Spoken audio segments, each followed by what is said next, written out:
இருதய சிகிச்சை மையம் உலக இதய சிகிச்சை மட்டும் பேச்சு போட்டி, டிராயிங் காம்படிஷன் எல்லாம் வச்சோம். அதுல வந்து பி அம்சவர்த்தினி பேச்சு போட்டியில் முதலிடம் பெற்ற மாணவி செயின்ட் ஜோசப் மெட்ரிக் ஸ்கூல் அவங்களே அன்போடு மேடை கழிக்கிறோம்.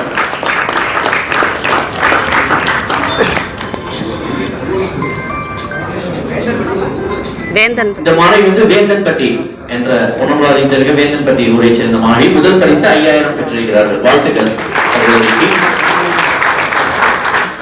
இறைவன் தந்த இனிய பரிசு உயிரின் ஊற்று, உணர்வின் துணை, மனித நேயத்தின் மாபெரும் அடையாளம், உயிரின் ஓசை, உள்ளத்தின் ஆட்சி. இதயம் இல்லையே இல்லை என்ற நன்மை. இதயம் பேசுகிறது உங்களிடத்தில். எல்லாம் வல்ல இறைவனை வணங்கி என் உரையை தொடங்குகிறேன். அற்புதமான இத்தலைப்பை நல்கிய புதுக்கோட்டை ஹிருதயா இருதய சிகிச்சை மையத்திற்கும் இங்கு கூடியுள்ள சிறப்பு விருந்தினர் அவர்களையும், பெற்றோர்கள், ஆசிரியர்கள் மற்றும் என் சகோதர சகோதரிகளுக்கும் ஹம்சவர்த்தினியின் அன்பான வணக்கங்களை தெரிவித்துள்ளேன். இப்போட்டிகள் நடைபெற்ற புதுக்கோட்டை ஸ்ரீ வெங்கடேஸ்வரா மெட்ரிக் பள்ளியின் தாளாளர் அவர்களின் அலுவலக வாயிலில் ஓர் அழகான வாசகத்தை கண்டேன். உங்கள் கவலைகளையும் காலணிகளையும் வெளியே விட்டுவிடுங்கள் என்று. எவ்வளவு அழகான வரிகள்! மகிழ்ச்சியை கொண்டு வாருங்கள், பெரும் மகிழ்ச்சியை பெற்று செல்லுங்கள் என்பதுதானே அது. சிக்குமங்கு சிக்குமங்கு சாச்சா பாப்பா, சிக்குமங்கு சிக்குமங்கு சாச்சா பாப்பா, சிரித்து வாழ வேண்டும், பிறர் சிரிக்க வாழ்ந்திடாதே, உழைத்து வாழ வேண்டும், பிறர் உழைப்பில் வாழ்ந்திடாதே, இதயத்தில் மகிழ்ச்சி வேண்டும் என்பதை கவிஞர் அழகாக கூறியிருக்கிறார். இதயம் பேசுகிறது என்ற தலைப்பில் என்ன பேசுவது, என்ன எதிர்பார்க்கின்றார்கள் என்பதை எண்ணும் போதே முதலில் இதயம் படபடத்தது.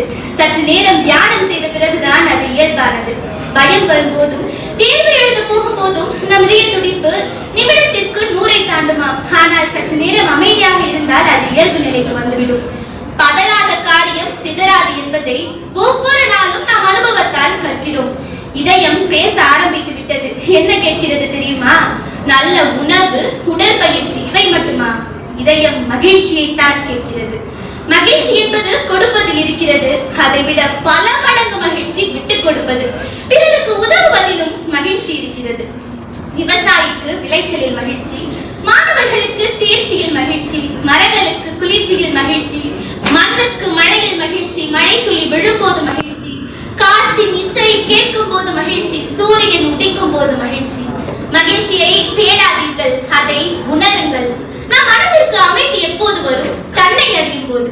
உன்னை அறிந்தால், நீ உன்னை அறிந்தால் உலகத்தில் போராடலாம். உயர்ந்தாலும் தாழ்ந்தாலும் தலை வணங்காமல் நீ வாழலாம். நாம் என்பது பெயரோ பதவியோ அல்ல. நமக்குள் உயர்ந்த மனப்பான்மையும் தாழ்ந்த மனப்பான்மையும் இருக்கவே கூடாது. மனிதனின் கரு முதல் கல்லறை வரை நம்மோடு பயணிப்பதுதான் இதயம். இதற்குள் இருக்கும் இடைவெளிதான் தன்னம்பிக்கை. நம் உடல் ஓர் ஆலயம்.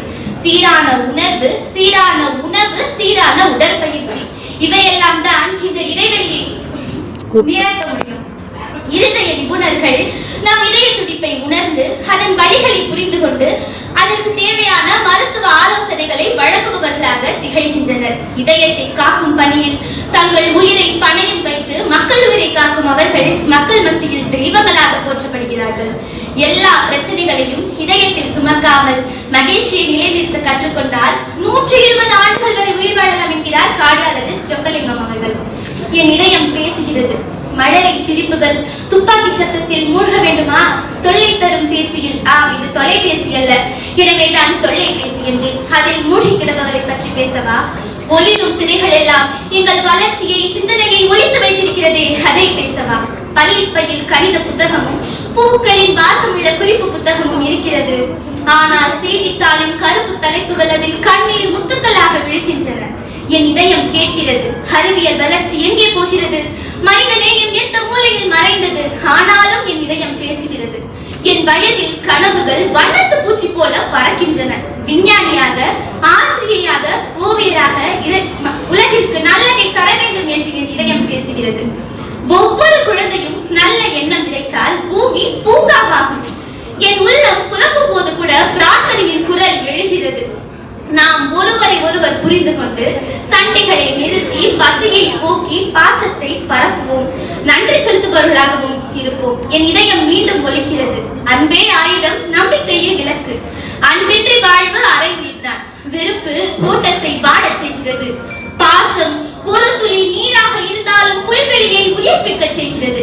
அன்பின் பரிசுத்தம் தான் சிறந்த இருதய சிகிச்சை. நம் சின்ன புன்னகை, ஒரு ஆறுதல் வார்த்தை, ஒரு கருணை செயல், இவையெல்லாம் தான் நம் உயிரை காக்கும் உண்மையான மருந்துகள். ஆனாலும் வருடத்திற்கு ஒரு முறையாவது மருத்துவரை அணுகி இருதயத்தை பரிசோதனை செய்து கொள்ள வேண்டும். என் இதயம் முணுமுணுக்கிறது.